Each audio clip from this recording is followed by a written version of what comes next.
I want to talk about LLC, LLLP, LLP, and LLP. So I want to do a quick compare and contrast between those four acronyms. Basically, those are business structures. So we have a clear idea what we're talking about when we talk about all those acronyms. So I want to talk about first LLC, Limited Liability Company. So a limited liability company is actually a beneficial entity for a single owner or a multi-owner business. And so basically you can be a single member LLC or you can be a multi-member LLC. So the owners are referred to as members. So we talk about LLC members. So you can have one member or you can have 1,000 members or 10,000 members. So one of the advantages of an LLC is basically the limited liability part, which basically provides personal protection to each member. So for example, a member's personal assets are protected legally, even if the LLC is dissolved or sued. So this is really important because the risk of litigation is what really drives a lot of LLC members to actually seek this specific legal structure. So when we talk about forming an LLC, basically you have several steps, and there is a method that you need to really follow here. We have actually dedicated an entire show to talk about how to form an LLC. So basically you need to have a distinguishable name that it is really different from an existing business name. So you are not really, you want to make sure the name is compliant with state rules and federal rules. The LLC will have a set of articles of organization, and you basically need to have also a detailed operating agreement, which will basically outline each member's percentage of ownership if there is more than one member. And you also need to think about stuff like, you need to think about licenses and permits if you need it in your industry. So when we talk about LLC in general, you have the fact that each member of an LLC is protected from personal liability. The registration paperwork required to form an LLC is less than that of other business entities. An LLC's startup costs are lower than other types of business structures, and there are fewer restrictions and more flexibility regarding an LLC's profit sharing process. By the way, boss, welcome back to the show. It's really a pleasure to have you here. Make yourself comfortable. You are going to enjoy today's conversation.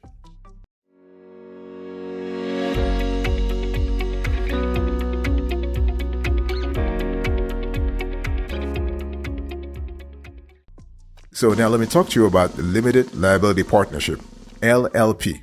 So unlike a limited liability company that has members, an LLP has partners who share in the company's ownership.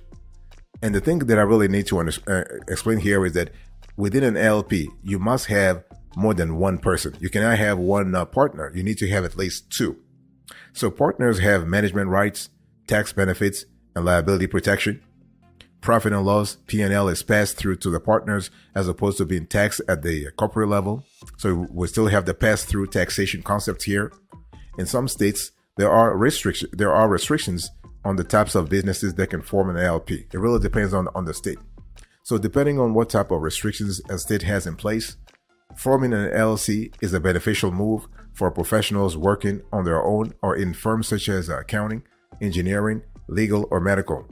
Within an LLP, even if a partner incurs debt due to misconduct or negligence, the individual professional is protected. This is really good. And so let's talk about the formation of an LLP. So formation of an LLP is more involved than the formation process for an LLC.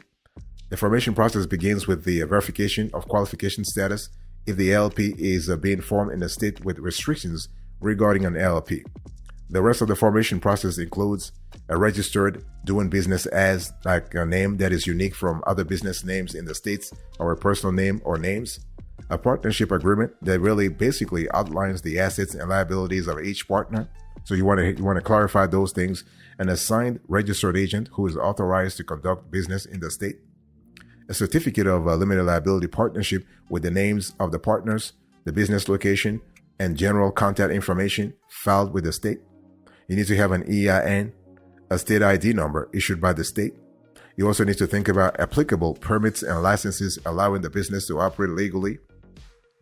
You need to have required insurance and publication of the formation in a local media source. It can be a newspaper, it could be a magazine. And nowadays, the state authorities also allow the publication to happen online. So it doesn't have to be in print paperwork only, it can also happen online. By the way, boss, I want to quickly remind you of today's topic. We are having a conversation about LLC, LLLP, LLP, and LP. So we're doing a compare and contrast between those four business structures.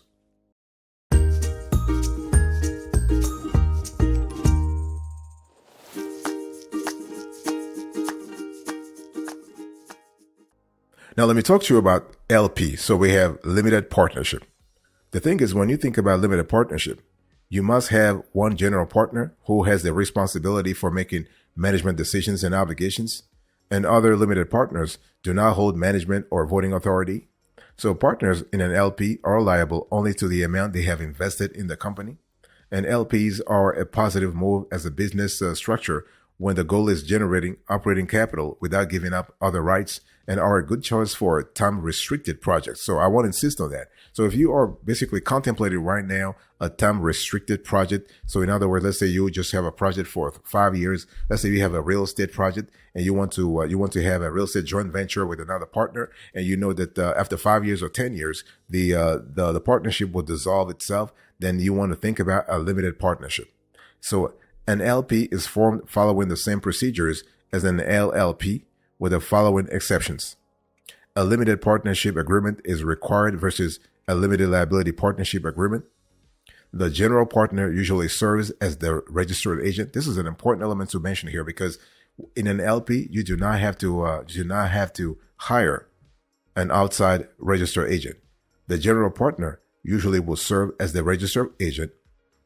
A certificate of limited partnership is required, and that could be a little different depending on the states. And workers' compensation insurance may be required, because see, we're talking here about we have a general partner and limited partners, and so there could be some kind of workers' compensation insurance here. So states all over the country are requiring nowadays for LPs that LPs actually have workers' compensation insurance. So I want to say that this is important because you never know, stuff happens. LPs get sued, ALP gets sued, LLC gets sued. You have litigation. When it comes to business, you're going to have that anyway. You can't really escape it. So this is what it is. So a limited partnership actually is a little faster to incorporate, to organize, if you will, than an LLP is.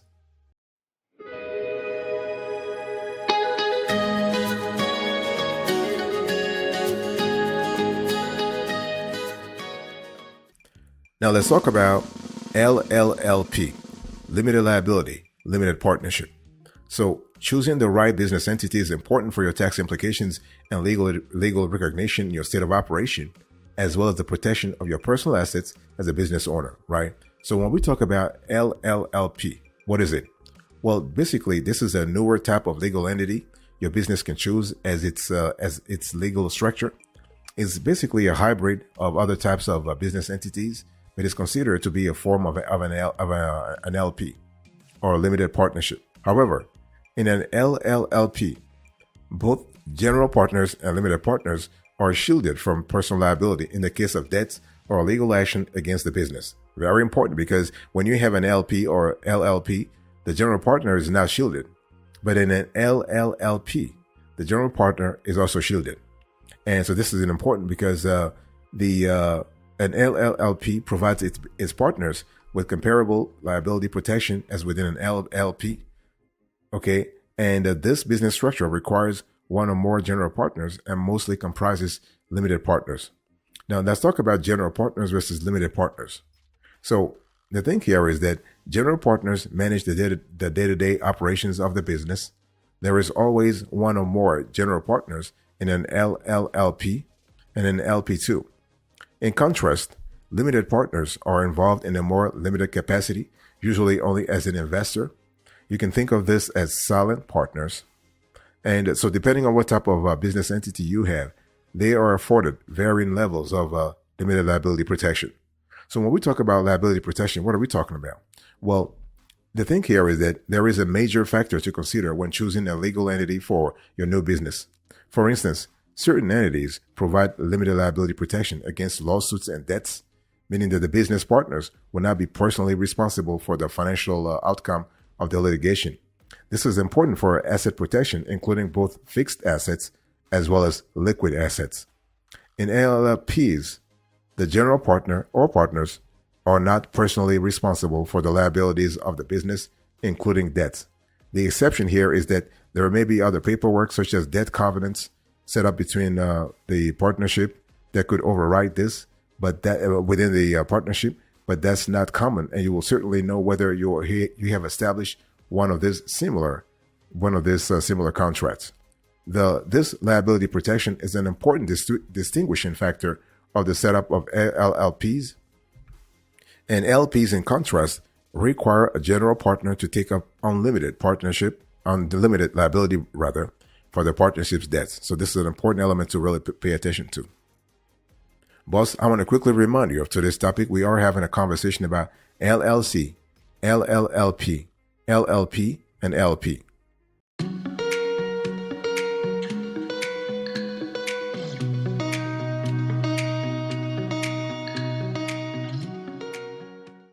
Now, let's quickly do a quick compare and contrast between LLLP versus LP. So basically, what you need to really understand here is that when you think about the limited liability, limited partnership, those entities are structured so that there is not any personal liability for the general partner or partners. And this is one of those things where, folks are really drawn to this new sort of a new hybrid form of legal entity.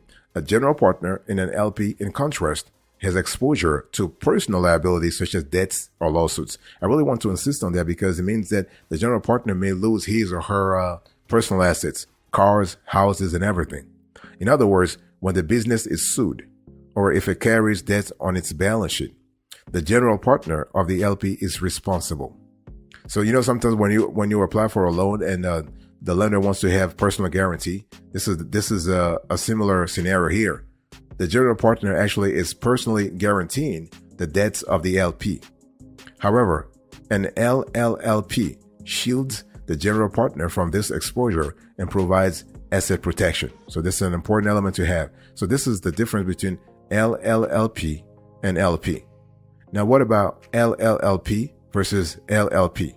Well, an LLP is a kind of general partnership with limited liability protection. So in this kind of structure, there are not any limited partners. An LLP, on the other hand, includes limited partners and offers both types of partners limited liability protection. The difference between the further difference you need to really keep in mind here is that when we talk about LLP, the protection, the degree of asset protection is not as high as what you had if you have an LLLP. So that's why a lot of quote unquote very sensitive sectors, such as doctors, such as lawyers, they really want to they prefer to have the LLLP structure.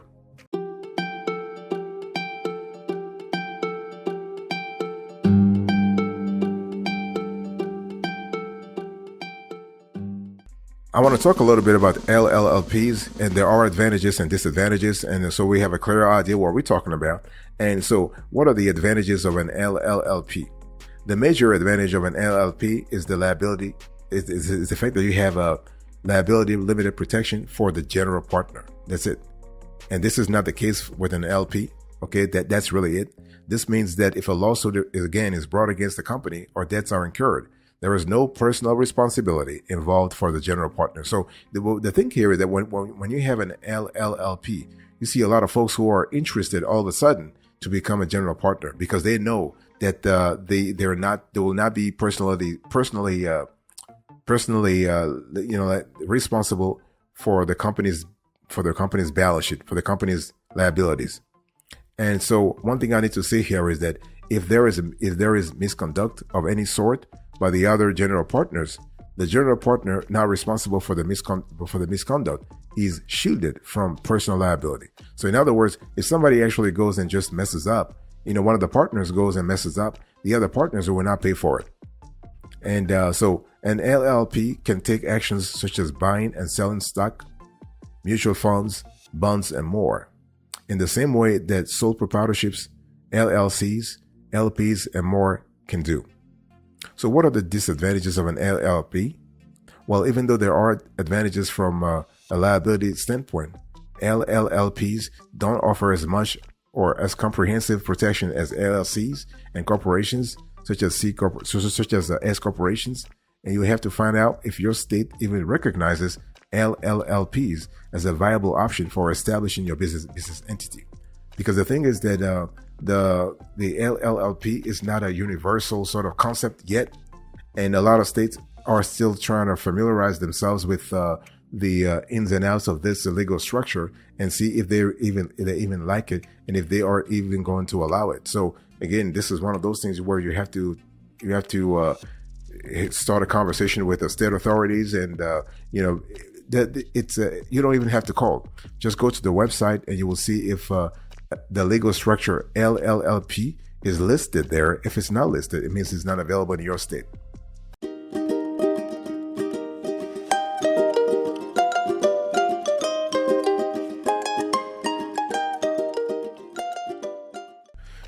Now, who should really form an LLLP? Well, the thing is that you need to understand that what we have seen in our research is that the most common instances of LLLPs are within the real estate industry. So think groups of investors going in together to establish hotels or several commercial or residential buildings. An LLLP business entity is a good setup for projects such as this, since investors don't want to be liable for the company's debt and can only lose the amount of their investments. So although LLLPs are most popular with real estate companies, there are other types of businesses that also take advantage of LLLPs. It might seem surprising, but the major media company CNN is actually set up as an LLLP. Other examples include asset management companies, car dealerships, and even scientific companies such as research labs also. So how do you actually establish an LLP? Well, as with every other type of business entity, the requirements to set up an LLLP vary from state to state. You want to check in with your state guidelines to see what's required from a paperwork and filing standpoint. And because what's possible in New York may not be possible in Jersey or Connecticut or Massachusetts, for instance. Another reason to check in with your state, not every state recognizes LLPs right now, so you want to double check that the jurisdiction in which you want to conduct business is among those that do recognize this business entity in the first place. So let me give you an example. LLLPs are not available in California, which is important if you're going to start a business in California. And half of U.S. states recognize these entities. You will either encounter specific guidelines from your state about how to directly set up an an LLP, or you will need to set up an LP and then file for liability for general partners. Okay, you want to file for liability protection for general partners, which will turn your business entity into an LLLP. And there will also be a fee to set up your business entity, whether or not you file directly as an LLP or start as an LP. So this, as you might expect, will also vary from state to state. So bottom line here is you need to really ask more information to be sure that you are actually doing the right thing when it comes to filing for paperwork. But either way, you will have the proper documentation if you contact state authorities to have a clear idea what's really possible right now in your state.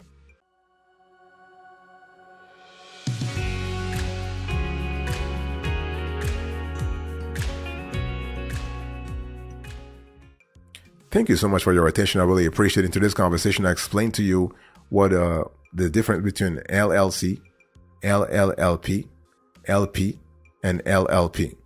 Thank you so much. God bless you. I'll see you next time. But until then, remember, stay marvelous.